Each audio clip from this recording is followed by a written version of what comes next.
right. Welcome to another episode of the Following Podcast. Let's fucking get it. Let's go. Andy, bro. Every single time. I gotta wake up, man. Let's go. Bro. All right. I feel like we don't have a ton to get into, but we do have some things. There's definitely a huge section for drop shot trauma. And behind the paddle, it's been 2 weeks, I think, since our last pod. Yeah. A couple things to get through there. A few things in rec check. I just talked about drop shot trauma. A lot of things that happened in first of all, MLP, PPA. And there was PPA in Japan, so some things to talk about there. Valley Vibes, go over some past tournaments. In Dinking Deep, we had the interview with Tad Silas, who runs the leagues at the club. Yep. Not sure if we'll include it yet in this pod. We're still trying to figure out if we want to do separate pods for the interviews, which let us know. It's tough. Yeah. We can get some comments. That would be great. Would you want it separate? LMK. For sure. LMK. For sure. And then we'll wrap it up with court call with a few shout outs. Let's get it, baby. Okay, behind the paddle. I had a mixed tournament with Ashlyn. Yep. And followed by my men's doubles with Eddie. And honestly, it's pretty short. Short because we got knocked out quick in both. So I went 1 and 2 with both Ashlyn and Eddie. Our first game with Ashlyn, we played against McKay Brandt and Emery Hansen. And we dominated, man. Really? I felt like McKay... He's like really good. Yeah, he is really good. Yeah. And what's funny is... and I'll get to it in a minute, I played him in men's doubles as well the next day. But I felt like he was playing a little bit slower and more consistent. But like I felt like everything was a dead dink. So I just felt like me and Ashlyn's game just tore him up. Like we were both playing very aggressive. Obviously, we focused Emery a lot, and we won pretty handily. I think like 11-6, 11-4. Wow. So that was straight fun. sets. That's awesome. And McKay's like a 5-0, so it felt good. But Emery is like a 4-0. And I don't think she plays like a 4-0, but I didn't get much duper from that because of the duper algo, which is unfortunate. Again, I feel like this system is not working well. But anyway, that was our only win, and then we went and lost. So we went to our third game, and we played against Ryder and Liz. So 3 games total, 3 matches. That's good. We were there 3.5, 4 hours. Yeah. Just a long wait. I think we got iced a little bit, but at the same time, Ryder and his mom, Liz, came out of like a banger of a game against Huddy and his sister, Kylie Gilbert. They went to 3 against them, and they barely lost. I mean, Ryder and Liz, like, definitely came away in the last game, but Huddy and Kylie were playing out of their minds. And then they came in and they whooped our butts. It was 15-3. Like, okay. Ryder was so hot. He was hitting the ball so hard. How is Ashlyn as a partner? No, Ashlyn was great. She was fun to play with, super nice. Definitely want to play with her again. She played super solid. I think she played better than me. What's your duper? My duper? Yeah. My duper's 4.5. What's her duper? She was 5.0 when we started, but okay. I think she's knocked down to like 4.8 after that. You did that. I like her game a lot. She's crafty. I would describe her game as very crafty. When she's dinking, she's really good at disguising where it goes and where it doesn't go. So that's pretty cool. And hey, I think one win's good. Yeah, and I think some of that comes from playing a lot with Tad too, because Tad's very crafty. Yeah, they have very similar styles. So, but she's really good. I've heard of her for a really long time. Yeah. She's just busy. She works for the PPA, and it's hard to get a hold of her. She moved too, and she's got a lot going in her life.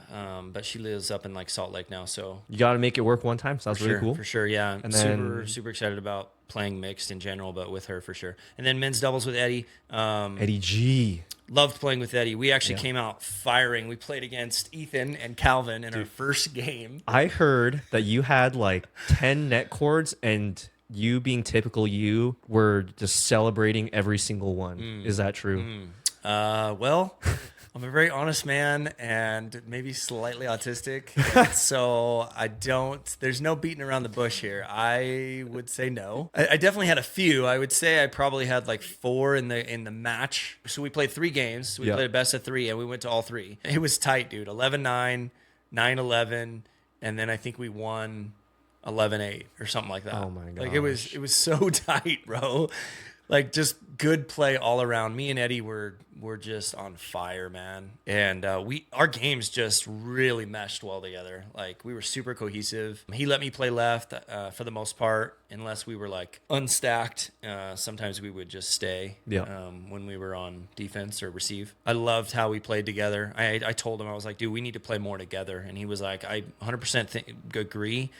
He's just starting play at the University of Utah, I think. Oh, good for him. For the college scene, which they don't really have a team per se, but I think they're doing some sort of club. Yeah, no. So good luck to him going forward. But yeah, we went 1-2. So we won that first game against Ethan and Calvin. Our next game was against McKay.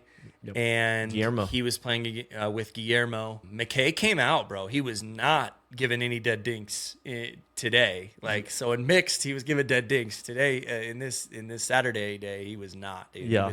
He was playing really well, definitely taking stuff more out of the air, playing super aggressive. We actually took the first game.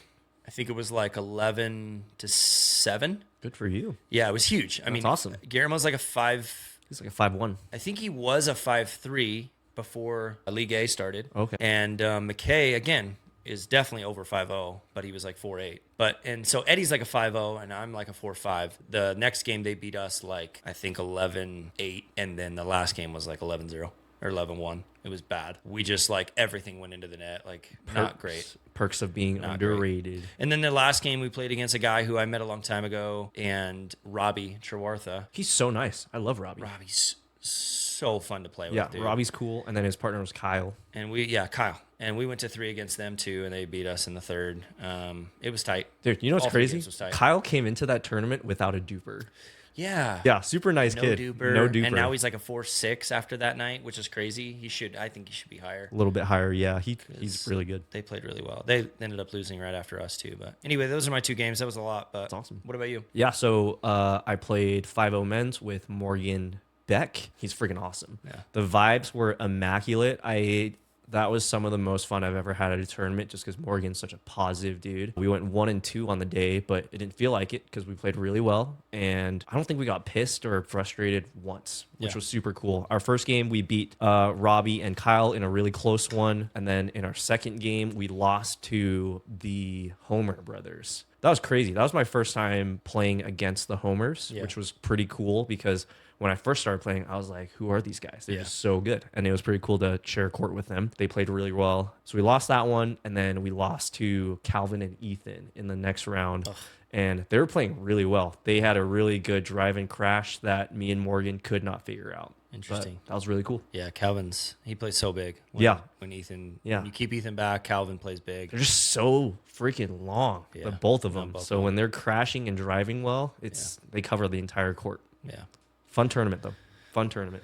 Cool. Rec check. I had a couple of tips. The first one was to record yourself when you are playing, even when you're drilling. But it's part of imagining how you want to play and trying to play that way. Like emulating a pro, for example, like Ben Johns and how he plays and his style. Yep. Like Fed did it. Noe Cliff did it.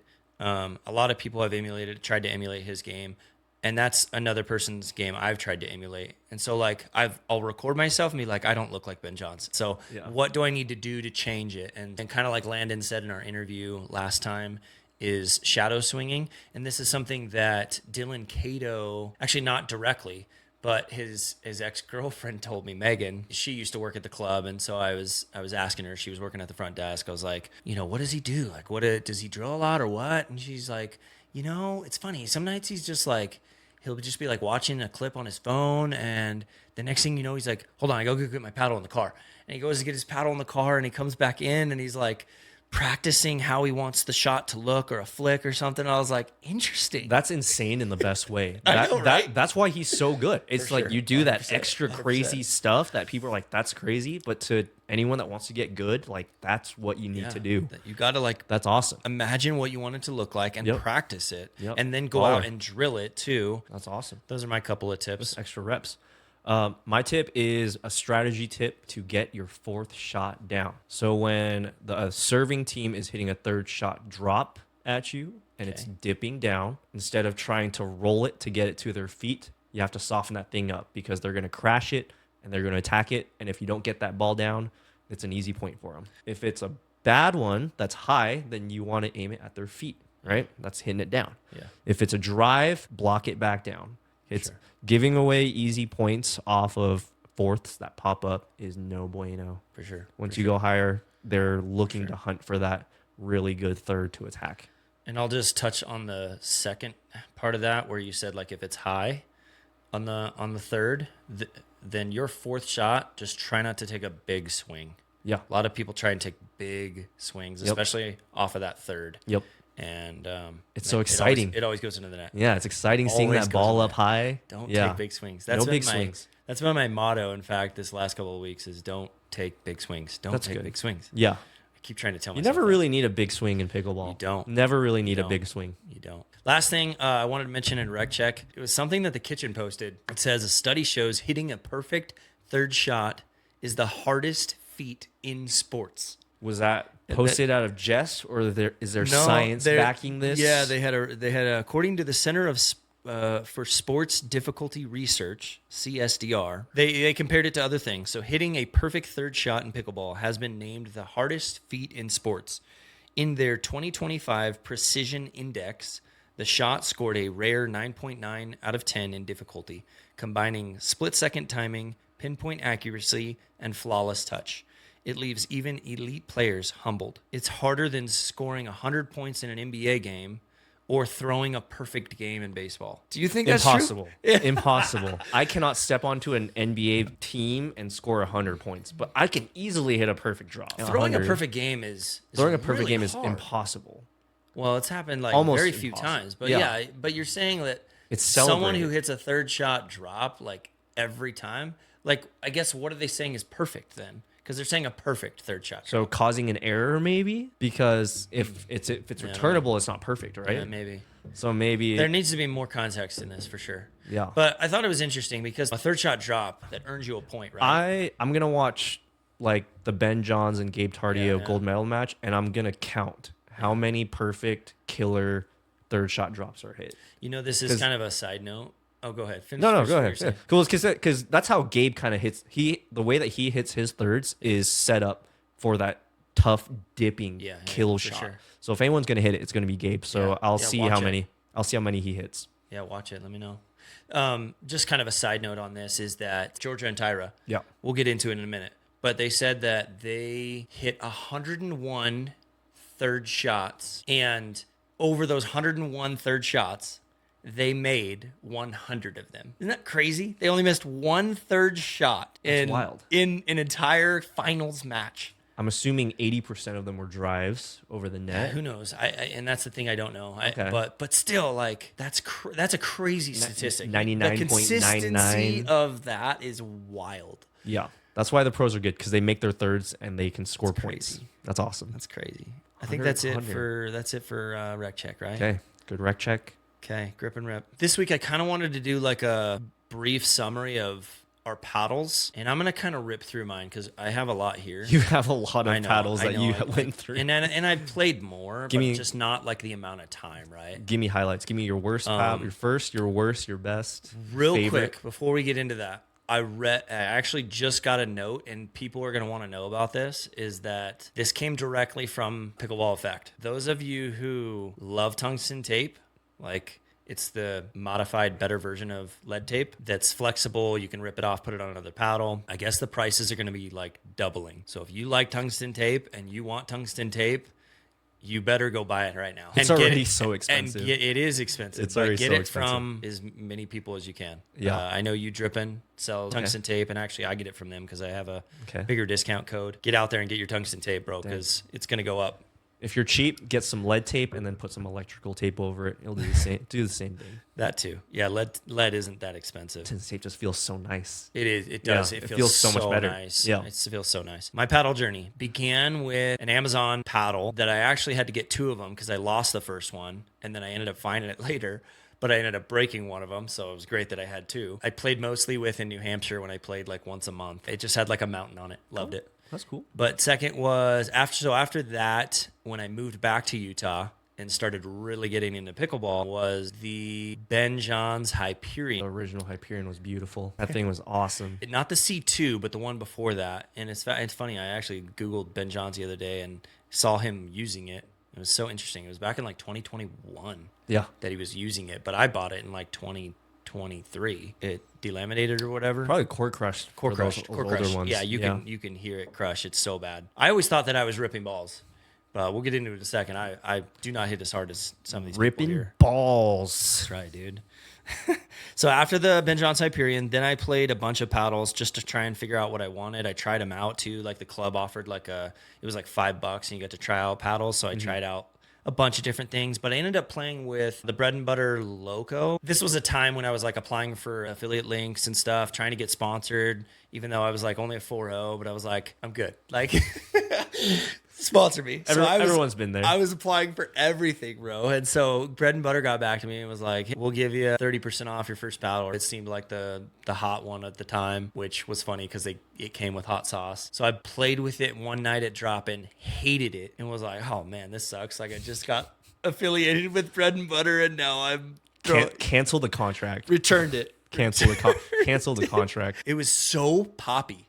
Like the ball would hit the paddle and I wouldn't even do anything and it would just like bounce. And I was like, I can't dink. I can't do anything with this because I'm just getting destroyed. That's 4.0 touch, bro. So then I tried a bunch of new paddles at the club, the Selkirk Halo, the Ben John C2, the Carbon 1, Selkirk Amped.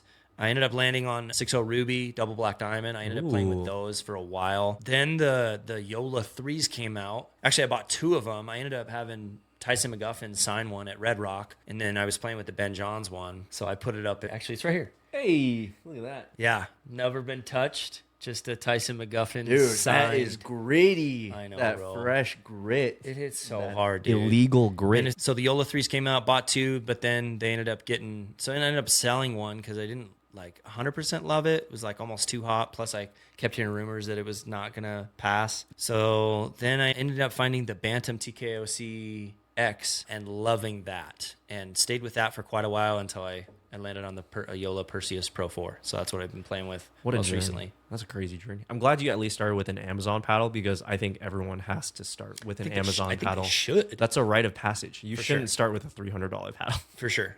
For sure. No, start with the Amazon paddle, learn the game, and then move forward.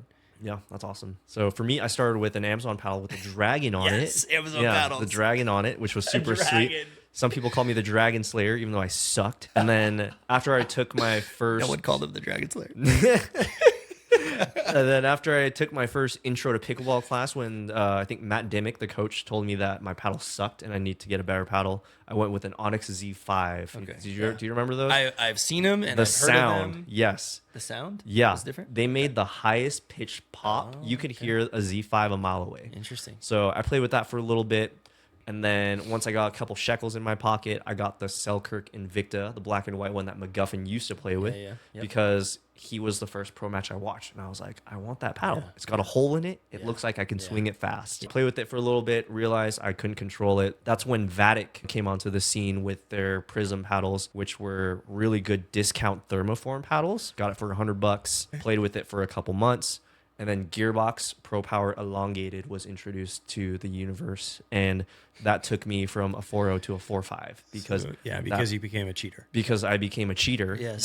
that had godlike touch with one of the hottest paddles on the market, and so that was my baby, dude. That thing. I tried it. It was too heavy, dude.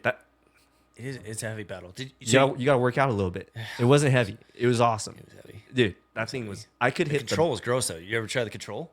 I did not like the control. It was gross. No, I could hit the best resets on earth with the Pro Power Elongated. Interesting. How long do you play with that one? A year.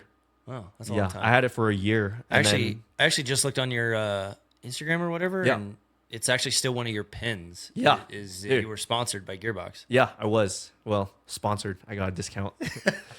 You know the pickleball sponsorships. Give me that. I know it, dude. Give me that 30 to 40% discount and call me sponsored. Okay, let's go. So I had that. After it got banned, I got the Gearbox Hyper, which, not the same, but it was a Gearbox core, which I really liked. Yeah. And then now that I coach at Premier Pickleball, they're a Yola sponsored facility. Once I started coaching there, I switched over to the Yola Hyperion. And then I currently play with the Scorpius. Everyone does. Yeah. So you have both the Scorpius and the Hyperion? Or which one did you main? Which one did you say? I main the Scorpius right now. Which millimeter? 14. I only play with 14 millimeter paddles. Cool. That's me. Well, fun journey. All right. That's all we had for Grip and Rip today. So again, buy that tungsten tape if you want it. Hey, everyone. Thanks for tuning in. We're working hard to keep this podcast growing, and we love your support. If you're enjoying what we're doing, make sure to subscribe, hit that like button, and drop a comment.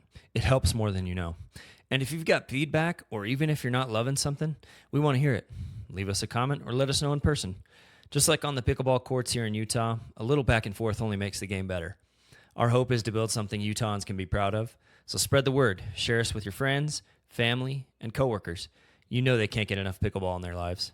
Thanks again for your support, and we hope you keep enjoying the climb. All right, drop shot drama. Ben and Gabe won another gold. Not shocked. I think they're going to continue their streak. That gap forward. is closing. I will say this. The thing that I noticed was like the top 4 were pretty much the same guys. You know who the top 4 is going to be. And it was interesting because Christian and Andre Deascu actually took the first game in that gold medal match. Yeah. And I thought they looked like the better team in that first game, but then Ben and Gabe just turned it up. Settled. Yeah, they settled in. Gabe looked a little, unsettled in that first game for sure. Yeah. If they ever lose, it probably won't be because of Ben. I would say it would be because of Gabe. Interesting. I did want to ask a question here, and I know this is a slight side topic, but we've talked about this briefly before, but do you still think if Ben had to choose another person that he would choose CJ Klinger. CJ, right? Yep. You still think he would do that? Or should do that? I would say his safe choice would be Andre, and I would say I would go his home run, like one swing for a home run pick would be CJ. Andre. Okay. Yeah. One swing? One swing for a home run. Because CJ is just an enigma, dude. He's just built perfectly. He's built like every time Ben's talked about, like, this is my perfect partner. This is what the future of pickleball is going to be. Yeah. It's a long lefty, and that's CJ. Okay. I think Andre 100% should be his tick, especially if he wants to continue winning going forward. Yeah. And like you said, I feel like Gabe maybe lets 1 or 2 slip. Their first time together, they didn't get a gold. So I think Andre, they've already won one together. And although it's kind of a weird matchup because Andre likes to play left, I felt like he was solid on the right, and he's such just a perfect teammate. Yeah, perfect teammate for Ben. He's chill and mellow. That's what Ben likes. That's Ben's game. Is it's slow? Yeah, and methodical. He's waiting for a backhand roll. Yeah, and Andre can counter. Yeah, and no shade on Gabe, dude. I think Gabe, he's just getting better. I can't forget he's only like 19, it's true. 18, it's 19. True.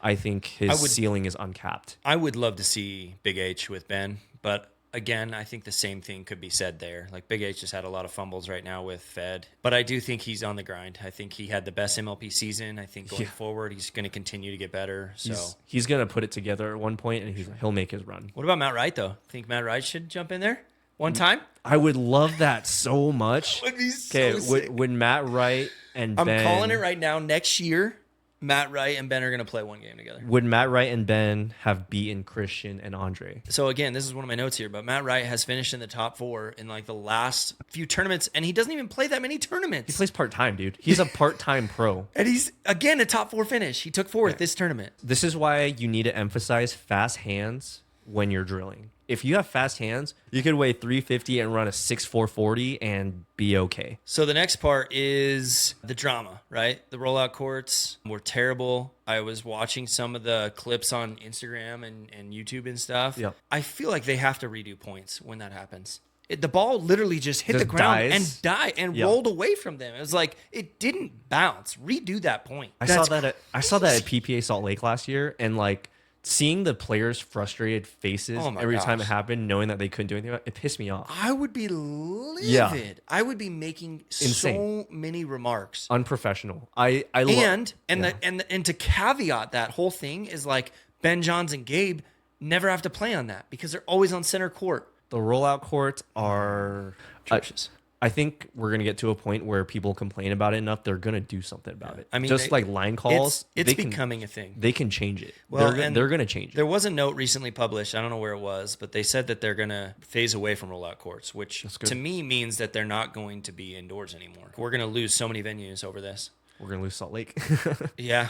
Which is crazy because I think Salt Lake's a great venue and they need to come back. Yep. But they need to create a new way technologically to figure this out. Yeah. That caused multiple competitors like Alshon to back out of singles. I don't think Annalie Waters played singles probably because of it. I don't blame him.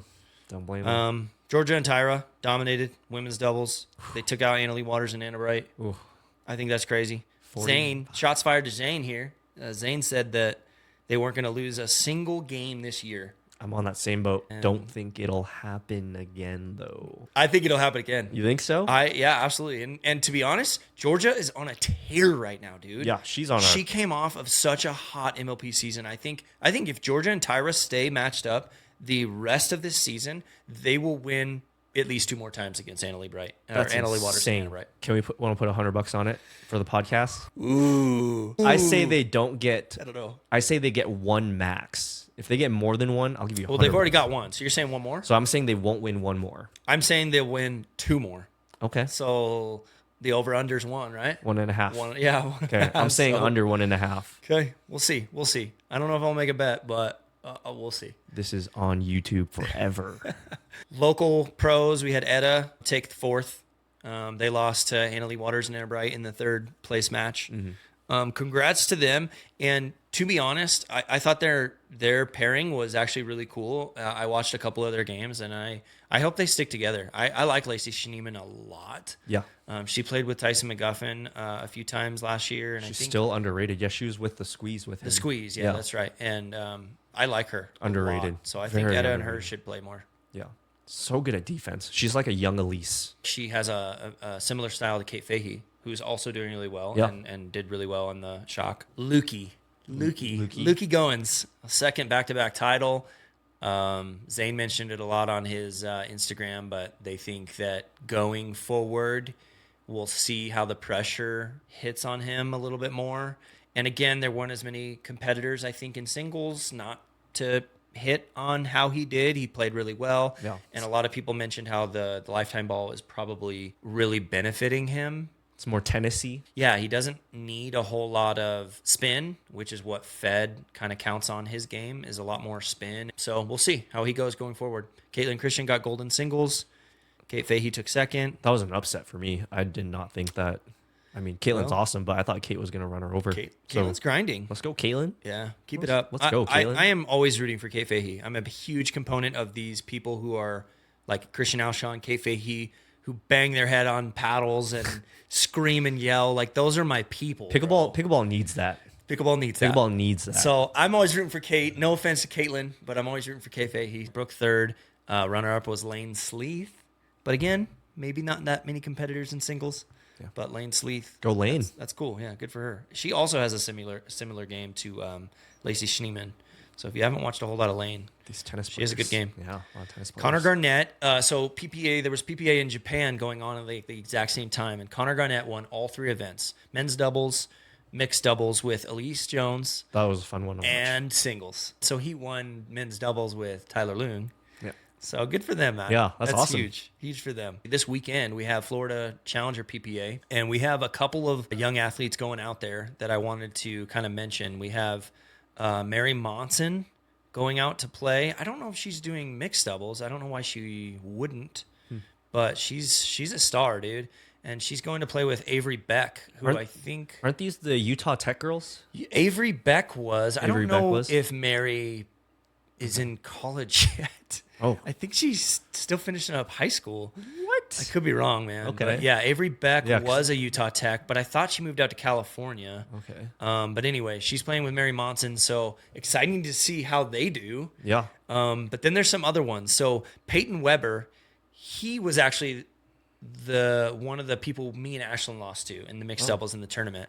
So he was playing with, I don't even know her name, but she came up from St. George to play in this Orem tournament. Okay. And anyway, he's playing in this tournament as well out in Florida. He's doing mixed with Dylan Champini. I think she's also a Utah Tech girl. Yeah. Yeah. Maybe. She's lives in Riverdale, so up north. I think she probably lives near Mary. I think Mary plays a lot up at the kitchen up there in Kaysville area. So I'm wondering if they know each other. Lily Goodwin. Woo! Is she's from playing with women's doubles partner from Park City, Karina. I don't even know her, but she's like a 5'1". I've heard of her. She's really good. She won a gold medal a couple months ago, I think. She's a baller. Cool. And then Lily's playing with Bryce again. They're gonna do great. I hope they do great. They're gonna do great. They're gonna do really well. She's still in high school too, right? She's like 14. I think she's like 14. Yeah. Yeah. That's crazy, dude. Yeah. So flying out to Florida to go do a PPA Challenger, go for it. Yeah. Good kid. Bryce is playing men's doubles with Benson Perry. Benson Perry. Haven't heard of him. He's from St. George. And then the other thing I wanted to note about this is there's a ton of pros playing in the PPA Challenger series. Which pros? Travis Retmeyer, which he's from there. So Okay. that one kind of makes sense. But he wasn't playing with anyone that I knew. But there was a couple others that were in the Challenger MLP. Steven Madonia? There was a ton, dude. Okay. I didn't write them all down because I was just like, this is crazy that there's so many. There was ladies and men. There was just a ton of them. I would say there were, at least from what I counted, I was just looking through the players list. Yeah. And there was at least like 12 to 16 pros just from me counting them. Like PPA pros that played on PPA PPA Tour? pros, yeah. Wow, Brandon French was in there with Wyatt Stone. Interesting. I don't think that's right, man. I'm just throwing that out there, but I don't think pros should be playing in the Challenger Series. I don't know if they're doing it for money reasons, but it's like... There's no way the Challenger pays enough for it to be worth it for them, right? Do they get PPA points for playing Well, it's this weekend. There's no tournament in the PPA, so it's like, go for it. I mean, do they get points? There's a PPA towards the next season, weekend. maybe? But that has to be a reason, but I don't think that should be allowed. So, hot take going forward, I don't think the Challenger Series should have any PPA pros.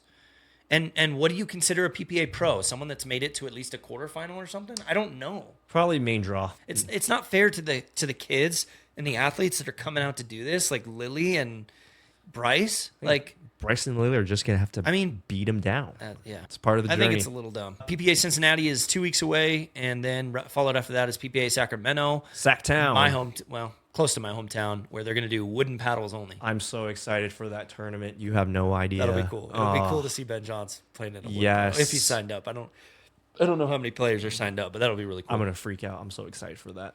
All right, Valley Vibes. Peaks Moneyball League has started up. It's a league. It's a league? It's a league. So how it works is it's 4 weeks long. 3 of the weeks are round robins with your partner. The 4th week is a single elimination tournament. Everybody makes the tournament, and the first 3 weeks determine seeding for the tournament. Interesting. Winner gets $700. It's awesome. Duper cap of 9, and girls get a 0.5 duper deduction. So is it mixed or is it? It's a hilarious mix because it's a duper cap of 9. You have 2, 4, 5 guys versus me and Gabby. So it's fun. How many teams did they have in there? Currently this season we have 14 teams. I think they cap it at 16. Peak is having another slice tournament coming up September 19th through the 21st, which is the same weekend. We have 3 big tournaments on the same weekend. Does the club have them? The club tournament, Club Moneyball, Peak, and then Premier. Which one are you signed up for? I'm doing 4-5 plus men's at Premier. Are you signed up for any yet? I am not signed up for any of them. If I was going to sign up for one for September, it would probably be that MLP one, slice one that I just mentioned at Peak. That one's a fun one. Just because it sounds so awesome. But the free YOLO paddle, if you win. If you win. At Premier would be cool too. Yeah, I'm going to do men's 3-0 if you want to do it. I'm a huge proponent of MLP. I'm always want to do Sundance, MLP style games. I would prefer to see more of those out there. Yeah. The way that Peak does their team format too is great because then you actually are able to watch your teammates play. What do you think of this duper format too? Like 7, 8, 9 duper cap? I love it. It brings a lot of parity to the matchups, which is fun because then, like I said earlier, you can have 2 dudes that make up 9, or you get that that duper advantage if you have a girl on your team. I think it adds a fairness component. Sundance League registration just started and it ends on the 12th, I think. So like you got a week and a half. Okay. But that's something I would like to see implemented in that as well. And in fact, I've talked to a lot of people because I want to be in Sundance. I want to be in that MLP style league. So I've reached out to a ton of people to do it. And everyone's like, I don't think I'm going to do it this season. Also, I would prefer to have it be a draft. Which I find interesting. Wasn't there a draft at one point? There was, yeah, a long time. I think one of their first 2 ones years was ago. a draft. Yeah. And I think Brian Lundberg was in it, and he said that's the one season he won in was a draft. And so he was one of the people that mentioned this to me. He's like, yeah, I wish it would go back to a draft. And I'm kind of that same component. I mean, at the same time, there is a duper cap. It's 21.5 as a team. So you still got to come up with people, but there's only a select amount of like really good ladies, and all the good men, I feel like, try and grab them. They're all going to click up, and you're going to have you're going to have the same teams. Yeah, and so I feel like you end up with just the top 4 or top 3 that are like the best. And then there's like a $20,000 grand prize. So it's like, I don't know. I wish there would be a draft. I think it would change it up and make it better. Let's just start our own league, bro. I've actually been thinking about it. And Sundance also announced that they have been doing like 2 leagues per year. And they now announced that they're only going to do 1. The other thing too, I think that Sundance League, if they're not going to go back to a draft, they should have like a challenger and a premier. What would the cap be? 18? So right now top is 21.5. Yeah, that's tough. I do think there should be like a cap for each player though too. Like maybe like premier players are 475 plus or something. So those are the players that can be on a premier team, and those that are below that can be on a challenger team. Let's do one hot take. Okay. You pick. Does the game need to slow down, Randy? My answer is yes, 1,000,000%, because it doesn't look like they're gonna do much to cap paddle power, or ball speed. How has no one slowed down ball speed? I don't yet? understand. No one's measured it. You know what's funny is measured like the speed I feel of like the ball has gotten faster. It's faster. It's constantly getting faster, and I feel like their purpose for it is to get it bouncier. If that makes sense, like guess. that the lifetime ball is bouncier. They right? want a faster game too for entertainment purposes. I think the entertainment value goes up when you see hands battles, so you should slow down the game, in my opinion. So Yeah, I that's think one way to put it. I think the game should slow down, and I have a quick story to put on this. I was playing Pickle XP last night, and there was this guy who's hit harder than I've ever seen someone hit before. Now, granted, he was playing with the new Selkirk boomstick, Oh yeah, that thing is a and piss-miss it was a rock rocket, punch. bro. Yeah, that thing is crazy in the right I hands. was scared for my life. In fact, I got hit in the face 3 times that night. I mean, all of Is them that where were- your black eyes from? No. Okay. No, that was, what was it? I hit myself in the face with a pickleball paddle with Eddie at the tournament. Anyway, the balls either hit the net and hit me Yeah. or hit my paddle and hit me because I didn't have time to like maneuver to Yeah. the right spot to be Yeah. able to defend myself. Yeah. The game needs to slow down, bro. If you get one thing that you can change right now with the game, like what would it be? Would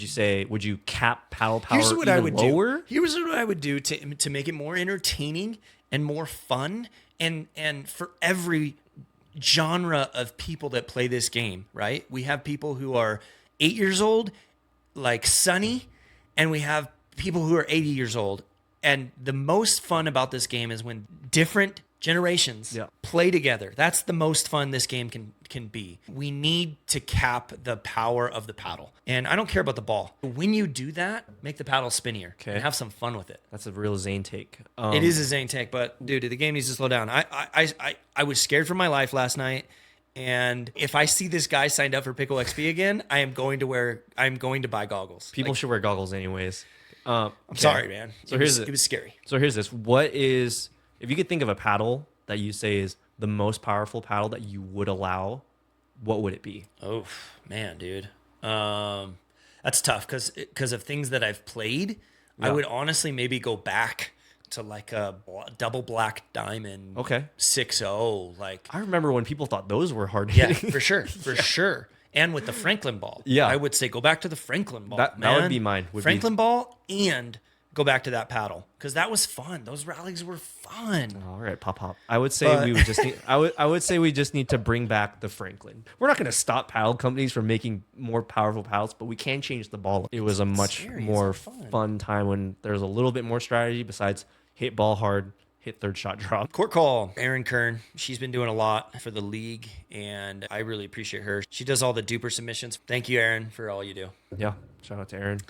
And I haven't met her, but I know she does a lot. what's in the kitchen for next time? We might be adding a few new segments. We've been talking about some things. One of the things I wanted to do is maybe ask for a little bit of help. If you're someone who's interested in being a part of the team, there's lots to do. It's a high growth opportunity in a fast paced environment. Yeah, for sure. We have some upcoming tournaments and interviews that I really excited for. We got some stuff in the pipe, brother. It's We do. It's in the works. got some stuff for coming. sure. Well, that wraps it up for our 4th pod. Woo. We've now hit a full month. crazy. Please subscribe, follow, like, comment. Tell your friends, tell your mom. Come be a part of the team. And thank you guys for watching and listening. Take care. Bye, guys.